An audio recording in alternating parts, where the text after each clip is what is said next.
توصیف بھائی السلام علیکم ورحمۃ اللہ وبرکاتہ، خیریت سے ہیں؟ میں ٹھیک ہوں۔ شیخ ایک سوال تھا، کسی مشائخ سے ذرا بات کر کے بتائیے مشائخ کرام سے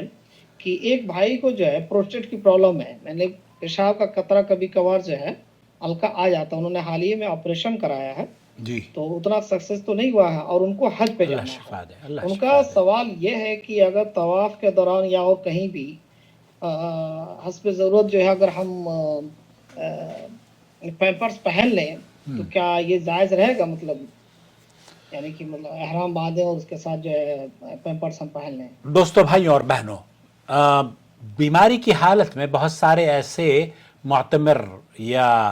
حجاج ہیں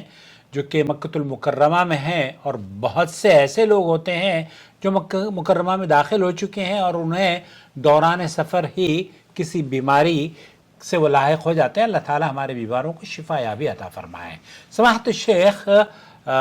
یہاں یہ سوال پوچھا جا رہا ہے، شیخ سعد، میں عمرہ کرنے کی غرض سے احرام پہننا چاہتا ہوں، لیکن بیماری ہے اور بیماری کی وجہ سے مجھے پیمپر پہننا پڑے گا کیونکہ پیشاب کے قطرے نکلتے رہتے ہیں۔ احمد الشتری یہ کہتے ہیں کہ اگر اذا کان الانسان، ایک انسان اگر پیشاب پر اس کو بیماری لاحق ہے،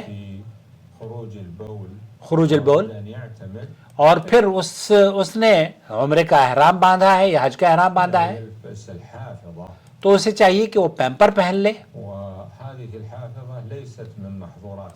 شیخ کہتے ہیں کہ یہ اصل میں یہ جو پیمپر ہے نا، یہ پیمپر ممانعت کے دائرے میں نہیں آتا۔ ایک تو یہ کہ یہ ضرورت کے مطابق ہو رہا ہے، دوسرے یہ کہ اللہ کے رسول صلی اللہ علیہ وسلم نے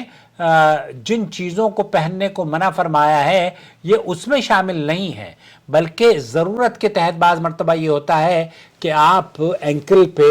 یا گھٹنوں پر پٹیاں باندھ لیتے ہیں، یا ہاتھ ٹوٹ جائے تو آپ کا اس پہ پلاسٹر چڑھانا پڑ جاتا ہے، تو یہ ضرورت اور مریض کے لیے ہے، اس میں اس کے استعمال میں کوئی حرج نہیں ہے۔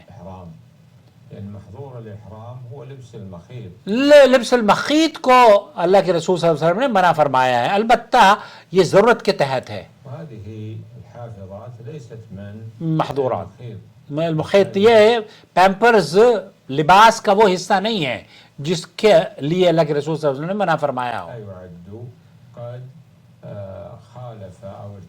اس آدمی نے جس نے اس طرز پر اپنے پیشاب کی وجہ سے بچنے کے لیے پیمپر پہنا ہو، اسے یہ نہیں کہا جائے گا کہ اس نے کوئی مخالفت کی ہے، اور اس نے کوئی، اگر آپ چاہیں، شیخ عثیمین نے فرمایا کہ اگر آپ احتیاطاً دم دینا چاہیں فبیہا، کوئی حرج نہیں ہے، اور اگر آپ چاہیں تو پھر شیخ سعد الشتری یہ کہتے ہیں کوئی حرج نہیں ہے، یہ دراصل آپ کی بیماری کی وجہ سے ہے، اللہ تعالیٰ آپ کو شفا عطا فرمائے۔ افعل ولا حرج، جیسے کہتے ہیں نا، اللہ کے رسول صلی اللہ علیہ وسلم نے فرمایا تھا نا، کرتے جاؤ اور کوئی حرج نہیں۔ تو اپنے آپ کی یا جو خواتین ہیں وہ بھی بعض مرتبہ اس طرح کی بیماریوں میں ملوث ہو جاتی ہیں، اللہ انہیں شفا یابی عطا فرمائے، سب کو شفا دے، تو کوئی حرج نہیں ہے انشاءاللہ تعالی۔